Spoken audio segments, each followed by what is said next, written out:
Kalau sekarang Anda punya uang 50 juta, 100 juta, 200 juta atau lebih, sebaiknya paling enak masuk kemana sekarang? Investasi properti, beli emas, saham, atau simpan dolar? Kita bahas. Senang sekali ketemu sama Anda, Hendrik Ronald. Dan Reni Artandi. Nah, hari ini kita pengen ngebahas paling enak tuh sebenarnya sekarang masukin duit tuh kemana sih, ya? Oke. Kita mau belanja apa nih kalau punya duit? Nah, jadi pertama buat ini kita bahas dulu gitu ya. Ya. Sebenarnya uang kita ini mau kita tujukan untuk apa? Apakah untuk jangka pendek atau untuk jangka Ya, panjang? harusnya dua-duanya dong ya, karena kan jangka pendek kita juga ada kebutuhan sehari-hari nih untuk bulanan gitu Yes, ya. Terus cocok. untuk jangka panjang kita juga pasti butuh banget nih untuk masa depan nih. Nah, benar kata Bu Reni, dua-duanya harus dipertimbangkan. Kalau misalnya Anda belum punya jangka pendek terlebih dahulu. Jangan sampai Anda punya tabungan, ini nanti harganya bakal naik. Tapi sehari-hari nggak bisa gitu ya. jadi kita ngomongin tentang jangka pendek dulu. Iya. Paling cocok tuh kira-kira kita bisa dapat dari mana gitu ya. Nanti kita juga ngomongin jangka panjang paling enak kemana. Bu Reni, uang sekarang paling enak masuk kemana? Kalau kita ngomongin jangka pendek, emas mungkin ya, itu gampang jual belinya ya. Tapi apakah emas menambah kekayaan Anda? Jawabannya adalah tidak gitu ya. Emas itu cuma mempertahankan kekayaan Anda gitu. Jadi emas itu kurang lebih sama seperti tabungan, cuma yang menang sedikit dari tabungan lah, kurang lebih seperti itu. Oke? Gimana kalau misalnya kita mau masuk ke properti, Bu Reni? Ya, properti itu mungkin jangka pendeknya kita sewakan gitu ya. Yes. Gimana Pak? Yes, properti bisa disewakan dan banyak orang yang percaya bahwa harga properti akan selalu naik gitu ya. Tapi apakah benar bahwa harga properti selalu naik? Entah ya, saya kepikiran juga apakah nanti itu akan ada masanya properti itu stuck atau bahkan nilainya bisa turun. Nah, ini yang perlu kita antisipasi. Yes, bahkan sebagian orang bilang bahwa Pak itu Elon Musk aja dia pengen membangun peradaban di Mars gitu ya. Nah, saya sendiri bukan termasuk yang percaya bahwa harga properti akan naik gitu. Kalau dulu-dulu memang iya gini, karena di saat negara semakin banyak yang bertumbuh, maka kebutuhan akan tanah akan semakin naik. Makanya ada kata-kata bahwa penduduk terus bertambah sedangkan tanah jumlahnya tetap. Tapi semakin negara bertumbuh, mulai misalnya dari negara miskin menjadi negara berkembang menengah menjadi atas gitu.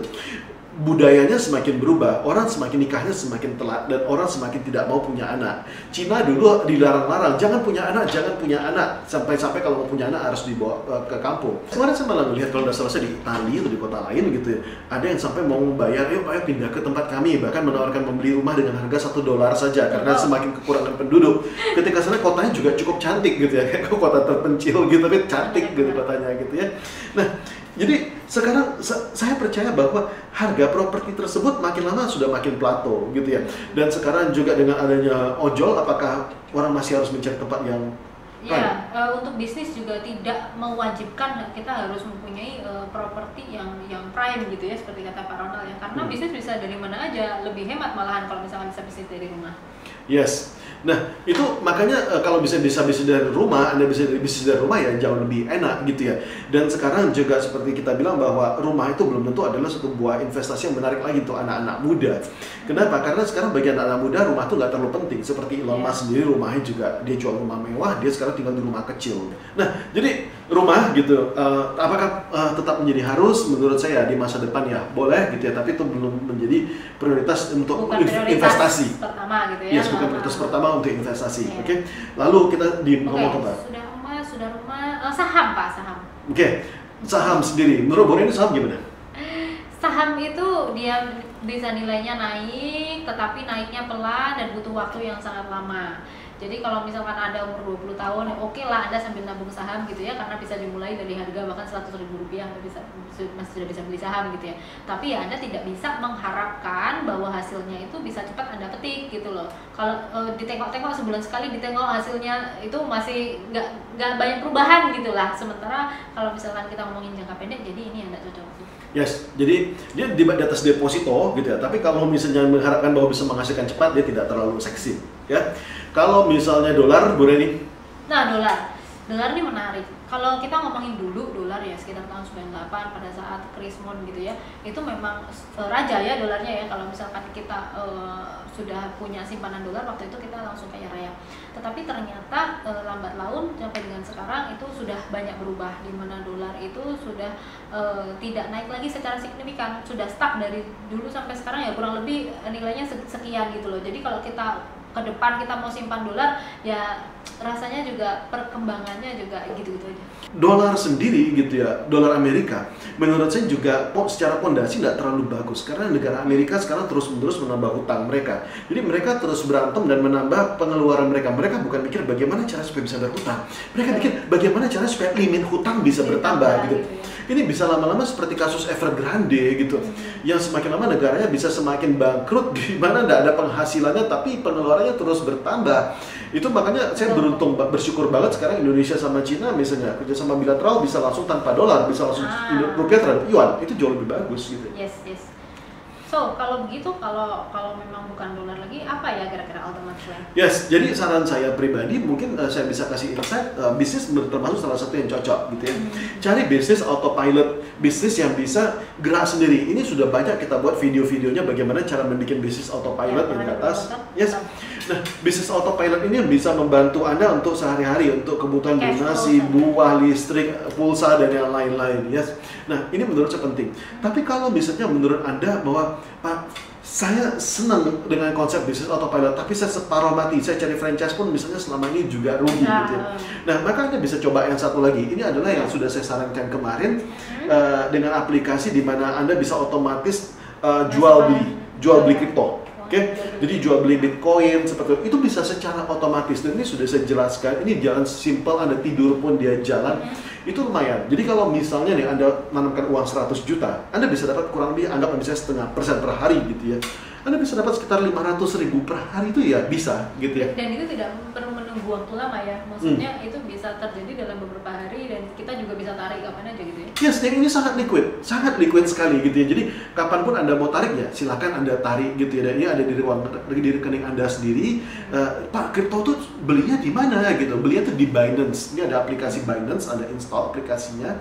Ini adalah exchanger kripto terbesar sedunia dan ini adalah exchanger yang menjamin keamanan dana dari penggunanya. Jadi kalau misalnya uang Anda kena hack, mereka akan mengganti karena mereka memang sudah menyiapkan Binance Safu ini untuk keamanan dana Anda. Safu itu berarti semacam asuransi gitu ya? Semacam asuransi buatan mereka. Oke, secure assets for users. Dan inilah yang mereka sengaja mencadangkan 10% dari komisi trading mereka untuk keamanan dana dari si usernya. Yes. Nah, itu makanya di sini ini bagus. Dan selain itu kalau yang saya baca juga Binance itu saat ini terbesar itu sudah pasti ketahanan dananya besar. Yes. Dan juga dia punya berlapis-lapis security ya untuk keamanan ya kalau Yes. misalnya kita buka rekening. Yes, keamanannya bisa minimal pakai 2, bisa pakai kode dari SMS, kode dari HP, bisa pakai Google Authenticator gitu. Dan ini ya, jadi luar biasa, tingkat keamanannya sangat bagus.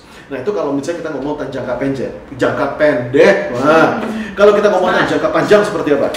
Jangka panjang itu ya kalau bisa yang terus naiknya tidak terlalu lama dan signifikan. Yes. Saya sih maunya seperti itu, Pak. Yes, kenaikan Bitcoin gimana Bu Reni? Kenaikan Bitcoin luar biasa sejak pertama kali Bitcoin itu muncul sekitar tahun 2010-2011 ya. Kalau nggak salah itu nilainya itu $1 sekitar ya kita bisa bilang 14-15 ribu rupiah gitu ya. Dan sekarang harga Bitcoin per hari ini itu tuh 64.000 US dollar. Itu 800 sekian juta ya. 850 juta mungkin kurang lebih. Yes. Dan jadi kalau Anda dulu beli iseng-iseng nih jahil-jahil nih beli 30 ribu uang bakso dibeliin Bitcoin, sekarang Anda sudah punya uang 1 miliar. Kayaknya 54.000 kayak lipat. Itu Krismon dulu udah ada apa-apanya gitu.